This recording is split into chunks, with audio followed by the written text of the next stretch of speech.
Hi,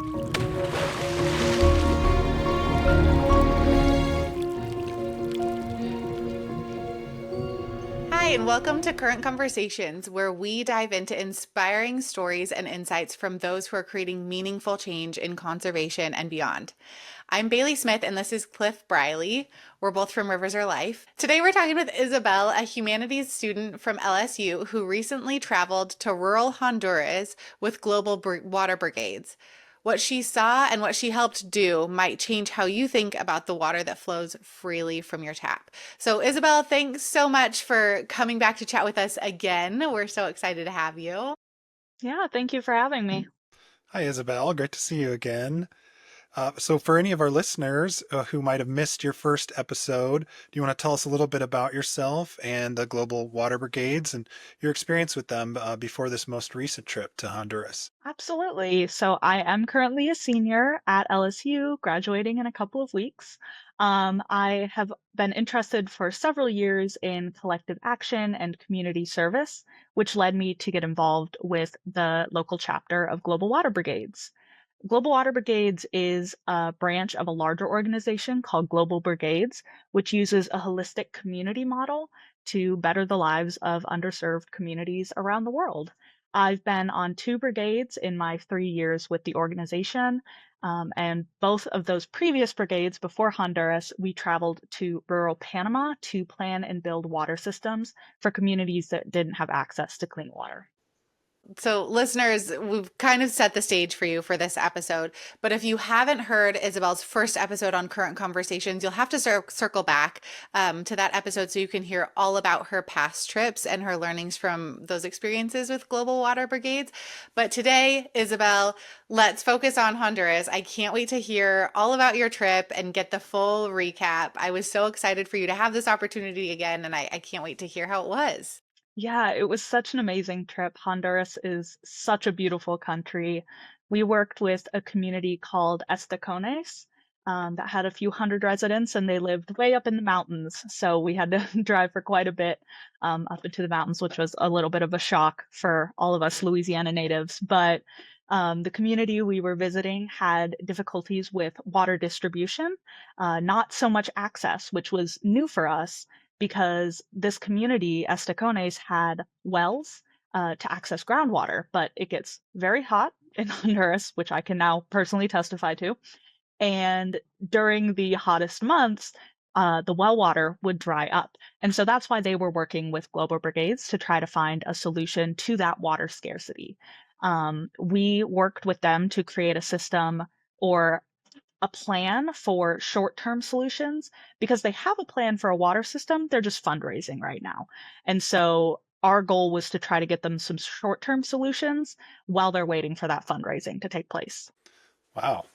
I'm imagining you there as a humanities student surrounded by a bunch of engineering students.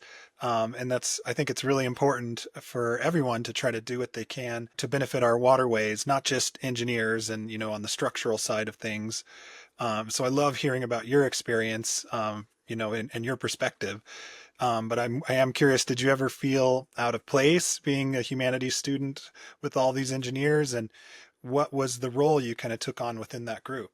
So in previous trips, like the ones that I mentioned that we took to Panama, I definitely did take more of a supporting role because those trips were much more engineering focused on designing and building water systems, running tests, that sort of thing. And I don't know anything about any of that. They start talking about the water tests that they're doing on water sources, and I have no idea what what they're talking about.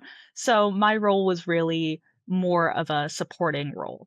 This trip, though, because it was more about planning and communicating with the community about their needs and how we could get those needs met while they were fundraising, I definitely was able to take more of an active role and really put that humanities education to use. I'm also receiving a minor in Spanish, so it was a great opportunity for me to use those skills outside of the classroom. And my job was really to organize the information we were gathering and put together a presentation, really make the information cohesive and understandable, and turn it into a resource that they could utilize after our time there. A variety of roles were needed in the group, though. So we had a ton of different students join us from different disciplines, which I thought was really special. We had one student actually who was a soil science major, and she was able to give them a little lesson on agricultural practices. And so every major found its place, every student found their place and played an important role in the group. I didn't even know that a soil science major Mhm. was an option. Yeah. Of course, it's such a huge part of ag, right? And so it makes sense, but I've never even heard of that as a major. So that's really cool. And I wonder too if um you have kind of grown into your role on these teams. Now this is what, your third trip, right? And you're a little bit further into your major. I'm sure that your Spanish language skills are a lot more honed in than they were like your freshman year. Do you feel like some of that had to do with your ability to step up into a greater role this time around? Absolutely. I think one of the major obstacles that I've faced in travels in general, but especially previous trips to Panama, was not only the fact that I'm not fluent in Spanish, I'm learning it, it's a work in progress, but also that I did not feel confident in practicing those skills with native speakers. I thought that I didn't want to annoy people. I didn't want to irritate them with how slowly I was speaking and translating. But what I've learned from these trips is that in so many areas of life, making an effort is really what people are looking for and what they find important. And so gaining that confidence, having done these brigades before, being able to lead younger students through the process, and then also having the courage to connect with people who I met in Honduras who did not speak English, that was really special and powerful. And it definitely did feel like I was able to take on a more impactful role because of that. That's really cool. I have traveled quite a bit and I speak a little bit of Spanish and a little bit of German, and I can totally relate to that feeling, especially when you go to countries or areas where people do speak a lot of English, because if you start speaking their native language, they kind of look at you like, "Oh, honey, nice try." And then they'll Yeah. speak back to you in English. And so I think it's almost more intimidating for us Americans to try speaking third languages or second languages, because so much of the rest of the world already speaks our native tongue that it feels like they would do better. But good for you for sticking your neck out there. That's really awesome. Well, it does sound like you had a really great experience, Isabel, and learned a lot in Honduras. And I heard through the grapevine that you have a story about learning just how little of Earth's water is drinkable. As we all, I think, have learned at some point, but you forget. Of course, I'm already thinking about the line from one of my favorite poems, The Rime of the Ancient Mariner: water, water everywhere, nor any drop to drink. So do you mind telling us that story and what you learned out there? Yeah, absolutely. So, when we originally arrived in Honduras, after we finished traveling to the compound in the area in which we were going to be working, we spent a day with another community, not the community we were working with primarily. We were just kind of filling in and helping with the tail end of another project. And that evening, we all met in the lunchroom or the dining area of the compound where we were staying, and we had a conversation with the local engineer that was partnering with us to help fill in those areas of expertise. And he really wanted us to have a very strong understanding of the problems we were walking into before we even entered Esticones. And so he started kind of quizzing us. He asked us how much of the earth is water. And we were like, we got this. That's an elementary school level question. And then he asked, well, how much of that is fresh water? And way fewer of us knew the answer to that one. But he still had us all guess. And then out of that, he asked how much of that fresh water is drinkable.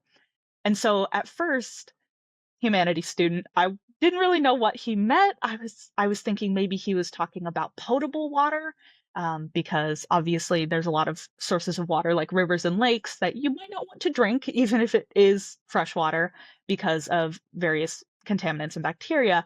But what he meant was the water that exists outside of glaciers that can be used. And that is less than 1% of water on Earth's surface, which is a staggeringly small amount to think about. And so that was kind of the problem that we've been encountering, that we encountered in Estacones, that we encountered in Panama, that Global Water Brigades exists to address. It really is such a staggering statistic, especially when you do think about your water flowing from your faucet, right? It just feels like it's free flowing. I know at least where I am, I'm really lucky to have water available all the time and accessible all the time. I live in a super rainy area. We don't even have to be concerned about droughts. Um, of course, that's not the story for everyone, but that 1% really brings it into perspective. Do you feel like that stat became more real or more visible to you through the local water situation that you were dealing with in Honduras? Absolutely. I think one of the biggest factors that made the problem more concrete for me was there was just visibly less water in the areas where we were. So it was about an hour drive daily into the community because of very small mountain roads, and we were taking this big bus.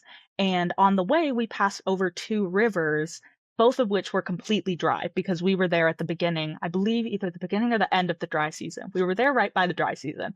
So there was no water in the rivers, which was just kind of staggering to see. You could see trucks just driving across the riverbed. And in Panama previously, there was lots of water. We were in the middle of a rainforest. Um, so, you could have told me those numbers when I was working, say, in Panama, or while I'm sitting here in my apartment in Louisiana, and I can take that number and then go turn on the faucet or go look at a river or a lake or something like that. But in Honduras, I think it was kind of easier for me to comprehend because there was a visible lack of water, and even the fact that Estacones has wells. They have access to groundwater, but it's not enough because of the water scarcity issue. It is eye-opening to realize that we take a lot for granted here in the U.S. and having water at our disposal whenever we want. Realizing that statistic that only 1% of the Earth's water is actually drinkable, and seeing that proof through your own eyes in Honduras, it must have made you pretty, and the rest of your team, eager to get to work and do what you can to help. Yeah, so as I mentioned, this was a little different than my previous trips to Panama, where we were very much constructing a water system from the ground up. We were digging ditches, we were laying pipes. But then here in Honduras, we were more so filling in the gaps of what are problems that the community is facing? What are temporary solutions? How can we help them work towards a goal of getting the water system that they have a plan for? So a team of engineers had actually previously designed a water system for them and given them the packet with all of the detailed instructions on how to build it, and they just needed the money. They need to fundraise. That's what they're currently working on. And so a big challenge that we met as a group was that we were very eager to help and we were very eager to get involved. But the problems we were running into creating this kind of action plan for Estacones, they were big problems. Systemic inequality, lack of access to resources, and at certain points during the process, we were getting a little overwhelmed with the fact that we were just one team of people trying to come up with temporary solutions. And I think there were a few times that as a team we had to recognize we're doing what we can. Let's tackle the smaller issues that this community is facing, because we can't fix the world, but we can help here and make a difference here. We heard about this idea of $100,000 as pocket change, and I had never heard this before. Can you tell us a little bit about this idea and what it taught you about water quality? Yeah, so that came from a conversation that we had with the engineer as a team about the cost of the water system. We were asking for details about the water system because even though we weren't going to be the ones installing it, we wanted to know how much of a challenge this fundraising was going to be for the community and kind of adjust our solutions and suggestions accordingly. And the engineer shared with us that the water system for the town, which would serve to both store water and then bring it directly to houses, would cost about $100,000 in US currency and about 2 million lempiras, which is the currency in Honduras. And in the US, if you think about a town of 400 people and you think about the fact that those people do not have reliable access to clean water, to many governments in many countries, that would be a no-brainer. $100,000 to get clean water to 400 people reliably wouldn't even be a question. And so the professor who was traveling with our group kind of made that comment out of a place of frustration and surprise at hearing that amount because it really just served to highlight the resource inequity that exists between communities. and the fact that, there are enough resources for these projects to get built and designed and for these ideas and these systems to work. It's just a matter about making sure people understand that the problems exist and allocating those resources appropriately. Yeah. Two really powerful messages there, right? Like you can't tackle all the problems at once, but you can tackle one. And the resources are there. So how do we allocate them appropriately so that we can tackle one project at a time and hopefully slowly over time we chip away at the whole issue. Do ideas like that or the experiences that you had on your trips with water brigades, does that change your outlook on how you use water back home? Absolutely. I definitely do not take it for granted anymore. All of my friends tease me because I take very short showers, which I didn't realize I had started doing until they started teasing me about it. And I know too, I am more mindful of my water usage while still recognizing that the solutions for the problems that Global Water Brigades is dealing with isn't necessarily to take shorter showers or limit water use for daily activities on a personal level. But I do think it's been really good in just increasing my awareness of these problems. Like I mentioned, education and understanding is so important to have before you even begin thinking about combating these issues. And so I definitely don't take running water as for granted anymore. But I do think also that there is space for us to still enjoy the amenities and the privileges that we're so lucky to have while working to bring everybody else up with us. Education and awareness is also such a big part of what we try to do and do here at Rivers Our Life. So I think that's the first step, right? Is opening your eyes to these issues and chipping away little by little, making a difference where you can. It sounds like this trip, of course, had a profound impact on you, Isabel, and I would imagine on the community. It's truly a win-win. Do you have anything else that you'd like to share with our audience today? Yeah, if you're interested in supporting Global Brigades or any of their offshoots, you can give them a Google, donate, depending on your student status. You might be able to join a local brigade. Otherwise, there are lots of ways to get involved with your local waterways too, and I'd encourage you to start checking that out, like litter pickup, animal rehab, if you want to help out some ducks and turtles. Everyone can make a small difference, and as we've mentioned a couple of times, in this podcast. I mean, it's just about chipping away at an issue, learning more about it, and getting more people involved. Cool. Well, thank you so much for joining us again, Isabel. It's always so fun to hear from you and hear about your trips and everything that you're learning.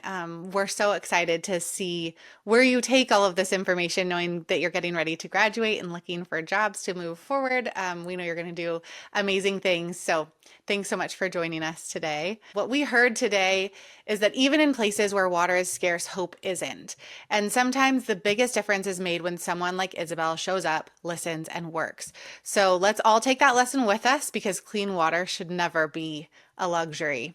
And to our listeners, if you are enjoying what you're hearing here on Current Conversations, I wanted to give you a heads up that we're about to move. So Current Conversations has been airing on YouTube and on our website, but we're about to move to an app because Rivers Are Life has just launched their first app. We're really excited to announce this, and it gives us a lot of additional opportunities with Current Conversations. Listeners will be able to interact and engage with live conversations in our app. So if you're interested in continuing to be a part of Current Conversations and to interact with our river heroes, head on over to your App Store or Google Play, download the Rivers Are Life app, and we'll see you in there.